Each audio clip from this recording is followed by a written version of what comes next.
Bismillahirrahmanirrahim. Assalamualaikum, student of 8th class. I'm your science teacher. We shall start our today's lecture, which is about chapter number 2, cell division. मैंने आपके summer task को weekly divide कर दिया है. आज की video में मैं आपको 13 अप्रैल टू 17 अप्रैल तक का काम जो है वो एक्सप्लेन करूँगी. नोट्स में हमारे पास वो पेज नंबर है, पेज नंबर 1 फर्स्ट पेज आपका, और आपका जो है वो ये सेकंड पेज जो है वो आपको एक्सप्लेन करूँगी इस वीडियो में. और अकॉर्डिंग टू बुक आपका पेज नंबर है ये 19 पेज पर बुक में आपके पास टॉपिक है 2.1, जिसमें सेल डिवीज़न जो है वो आपको बताया गया है. सेल डिवीज़न क्या होती है? सेल डिवीज़न की डिफ़ाइन आपके नोट्स में बताई गई है. क्वेश्चन नंबर 3 जो है वो दिया हुआ है. Cell division is the process in which parent cell is divided into 2 daughter cell. Cell division एक ऐसा प्रोसेस है जिसमें एक पेरेंट सेल जो है वो 2 डॉटर सेल में डिवाइड हो जाता है. अब मैं आपको इसके एक्सप्लेन करती हूँ. जैसे फॉर एग्जांपल हमारे पास एक बेबी है, तो वो ग्रो करता है और एक बड़ा जो है वो इंसान बन जाता है. तो वो बेबी ग्रो कैसे करता है? उसमें जो सेल्स होते हैं वो फर्दर डिवाइड होते हैं, और वो डिवाइड होने के साथ साथ बेबी ग्रो कर कर जो है वो एक बड़ा इंसान बन जाता है.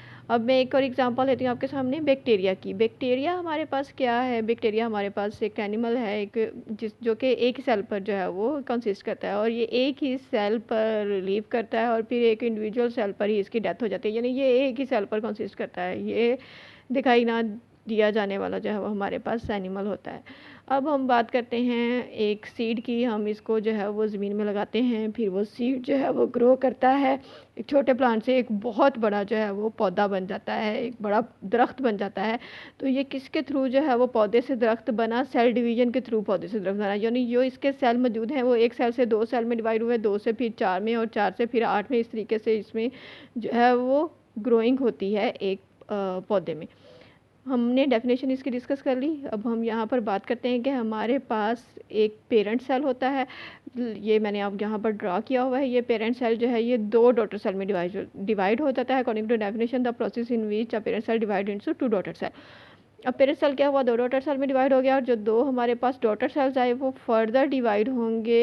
यानी ये as a parent cell act करेंगे, और फिर फर्दर जो है वो 2 डॉटर सेल्स बना देंगे. इसी तरीके से ये 2 डॉटर सेल्स जो हैं वो फर्दर 8 जो है वो हमारे पास डॉटर सेल्स बना देंगे. तो ये हमारे पास जो डिवाइड होने वाला सेल है उसको हम पेरेंट सेल का नाम देते हैं, और इसके रिजल्ट में जो डिवाइड होकर हमारे पास 2 सेल्स बनते हैं, इनको हम किसका नाम देते हैं? डॉटर सेल्स का नाम देते हैं. इसकी भी डेफिनेशन आपके नोट्स में दी गई है, जिसमें डिफाइन पेरेंट सेल है the cell which is divided in during cell division is called the parent cell, and daughter cells हैं the cell which are produce as a result of the cell division are called the daughter cells. तो जो result में बनता है हमारे पास उसको हम 2 sales बनते हैं, उसको हम किसका नाम देते हैं? डॉटर सेल्स का नाम देते हैं.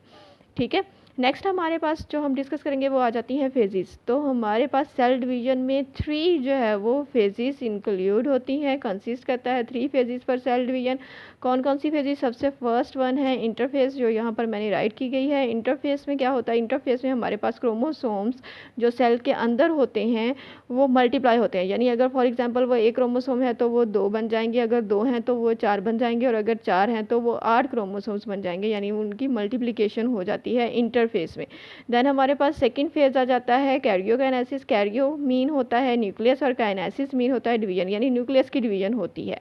इस स्टेप में, इस फेज में हमारे पास क्या होता है? न्यूक्लियस डिवाइड होता है. देन हमारे पास आ जाता है third phase is cytokinesis. Cyto mean cell या साइटोप्लाज्म हम इसे कहते हैं. साइटोप्लाज्म की डिवीजन को हम जो है वो नाम देते हैं साइटोकाइनेसिस का. तो ये 3 फेजेस जो हैं वो हमारे पास इंक्लूड हैं किसमें? सेल डिवीजन में.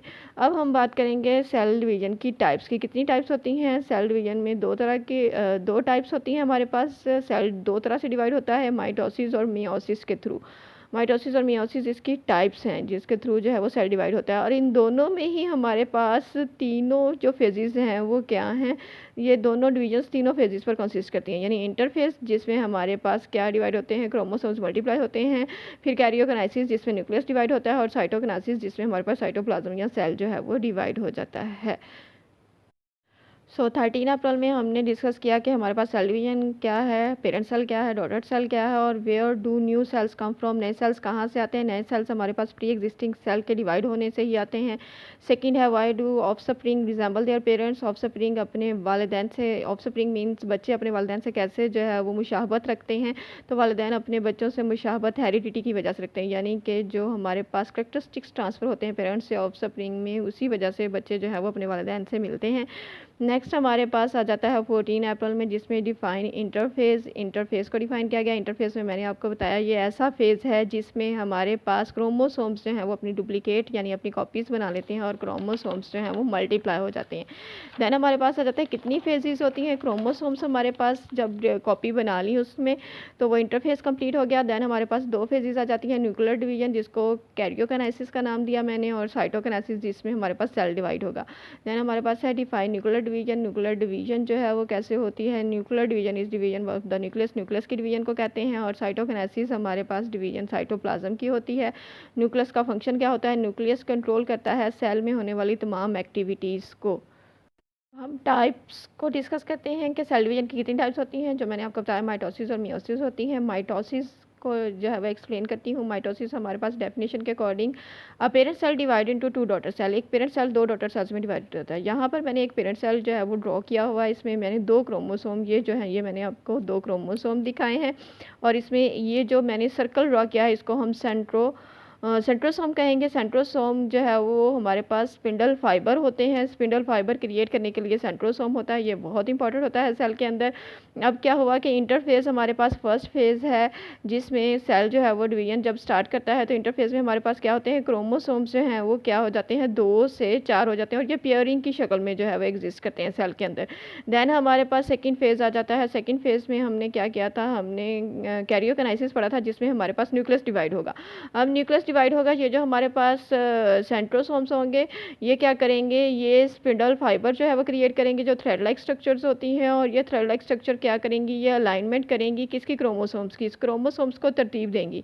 और फिर हमारे पास जो हमारे पास न्यूक्लियस डिवाइड होगा इसमें क्या होगा कि ये जो है हमारे पास जैसे चाइना बॉल होती है उसको हम नेक्स्ट जो फेज़ है उसमें क्या करें, चाइना बॉल होती है हमारे पास, क्ले जो है वो चाइना क्ले बॉल जो है उसको जब हम प्रेशर से दरमियान से दबाते हैं तो वो 2 बॉल्स में डिवाइड हो जाती है। इसलिए यहाँ पर प्रेशर जो है वो एग्जिट करेगा जिसकी वजह से ये सेल जो है और इसमें मौजूद क्रोमोसोम्स जो हैं ये क्या हो जाएंगे, ये जो है ये सेपरेट सेपरेट पेयरिंग जो है वो सेपरेट सेपरेट हो जाएगी। यानी यहाँ नेक्स्ट हमारी फेज़ जो हमारे पास सेल डिवीजन है जिसको हम जो है वो किसका नाम, थर्ड फेज़ का नाम देते हैं और थर्ड फेज़ को हम साइटोकाइनेसिस कहते हैं। इसमें क्या होगा, इसमें हमारे पास सेल जो है वो डिवाइड होना शुरू हो जाएगा। 2 जो है वो हमारे पास क्रोमोसोम्स जो है वो एक सेल में और 2 एक सेल में, यानी एक सेल से हमारे पास 2 डॉटर सेल्स जो हैं वो फॉर्म हो जाएंगे और इसमें नंबर ऑफ क्रोमोसोम सेम रहेंगे जैसे कि हमारे पास पेरेंट सेल में थे। तो माइटोसिस में एक तो पेरेंट सेल डिवाइड होता है 2 डॉटर सेल्स में और सेकेंडली हमारे पास क्या होता है कि नंबर ऑफ क्रोमोसोम्स जो हैं वो उनकी अमाउंट सेम रहती है, उनकी क्वांटिटी जो है वो सेम रहती है। 2 ही पेरेंट सेल में होते हैं और 2 ही हमारे पास डॉटर सेल में एग्जिस्ट करते हैं। सेकेंड टाइम हमारे पास आ जाती है मियोसिस। मियोसिस में हमारे पास parent cell form 4 daughter cell, parent cell से 4 जो है वो डॉटर सेल हमारे पास जो है वो बनते हैं एक पेरेंट सेल से। इसमें भी सेम वही फेजेस आएंगे, सबसे पहले इंटरफेज होगा, फिर कैरियोकाइनेसिस यानी जिसमें हमारे पास न्यूक्लियस डिवाइड होता है, जन साइटोकाइनेसिस जिसमें हमारे पास सेल डिवाइड होता है। इंटरफेज में फिर वही जो है वो हमारे पास सेंट्रोमियर जो कि स्पिंडल फाइबर पहले जो है वो क्या होंगे, क्रोमोसोम्स अपनी डुप्लीकेट इंटरफेस में क्रिएट करेगा। फिर कैरियोकाइनेसिस में हमारे पास जो है वो सेंट्रोमियर स्पिंडल फाइबर जो है वो बनाएंगे जिसकी वजह से वो अलाइनमेंट होगी हमारे पास क्रोमोसोम्स की, फिर क्रोमोसोम्स जो है वो कॉन्टैक्ट हो जाएंगे यहाँ पर और सेल जो है वो डिवाइड होना शुरू हो जाएगा हमारे पास। और साइटोकाइनेसिस में हमारे पास ये सेल जो है वो 2 में डिवाइड हो जाएगा। यहाँ पर डिफरेंस ये है कि मियोसिस में हमारे पास क्योंकि 4 डॉटर सेल्स जो है वो फॉर्म्ड होते हैं, सो यहाँ साइटोकाइनेसिस हमारे पास डबल होगा। एक का नाम हम देंगे मियोटिक फर्स्ट और एक का नाम देंगे हम मियोटिक सेकेंड। यानी सेल जो है पहले 2 डॉटर सेल्स हमारे पास बनेंगे और फिर इन 2 डॉटर सेल से हमारे पास 4 जो है वो डॉटर सेल्स बनेंगे। इसमें क्या होगा कि हमारे पास यहाँ पर 4 थे यहाँ पर और ये 2 हमारे पास 4 जो है वो डॉटर सेल में गए। फिर ये 4 जब फर्दर डिवाइड होंगे तो ये 2 रह जाएंगे। यानी हमारे पास जो पेरेंट सेल है उसमें 4 क्रोमोसोम्स है जबकि डॉटर सेल में हमारे पास 2 क्रोमोसोम्स है। इनमें डिफरेंस ये है कि हमारे पास parent parent cell 4 daughter cell में डिवाइड होता है और नंबर ऑफ क्रोमोसोम्स जो है वो रिड्यूस हो जाते हैं हाफ में। नेक्स्ट हमारे पास यहाँ पर डिफरेंस भी तीनों दिए हुए हैं कि माइटोसिस में क्या होता है कि 2 डॉटर सेल्स फॉर्म होते हैं और मियोसिस में क्या होता है 4 डॉटर सेल्स। और सेकंड हमारे पास है क्रोमोसोम्स, इसमें डबल, इसमें सेम ही रहते हैं माइटोसिस में, जबकि मियोसिस में क्या हो जाते हैं रिड्यूस टू हाफ हो जाते हैं। माइटोसिस अगर करता है जनरल बॉडी सेल में, यानी हमारे मसल्स, हार्ट, जितने भी हमारे बॉडी के सेल्स हैं वो डिवाइड होते हैं माइटोसिस के थ्रू। और मियोसिस जो है वो हमारे किसमें, स्पर्म और एग सेल्स में जस्ट जो है वो एग्जिस्ट करता है, जिसको हम जर्म लाइन सेल्स भी कहते हैं। जो डिवीजन जर्म लाइन सेल्स में होती है वो मियोसिस के थ्रू होती है। नेक्स्ट हमारे पास जो लास्ट डे का काम है वो हमारे पास है डिफाइन हेरिडिटी। हेरिडिटी क्या होती है? हेरिडिटी हमारे पास ट्रांसफ़र होना है कैरेक्टरिस्टिक्स का पेरेंट्स से ऑफस्प्रिंग यानी कि वालिदैन से बच्चों में, इसको हम हेरिडिटी का नाम देते हैं। और वो कौन सा होता है? जैसे हमारी आई का कलर, हमारी स्किन का कलर, हमारा हेयर कलर, ये सारी चीज़ें जो है ये हमें वालिदैन से मिलती हैं। वेरिएशन क्या होती हैं? जैसे फॉर एग्जांपल हम बहन भाई हैं, वो एक दूसरे से मिलते नहीं होते तो उनको हम वेरिएशन कहते हैं, यानी एक ही फैमिली के मेंबर, एक ही वालिदैन के बच्चे होने के बावजूद हमारे कैरेक्टरिस्टिक्स हमारे बहन भाइयों से नहीं मिलते होते तो हम उसे वेरिएशन का नाम देते हैं। तो ये एक वीक का आपका काम जो है वो यहाँ पर कंप्लीट हो गया। Thank you very much students.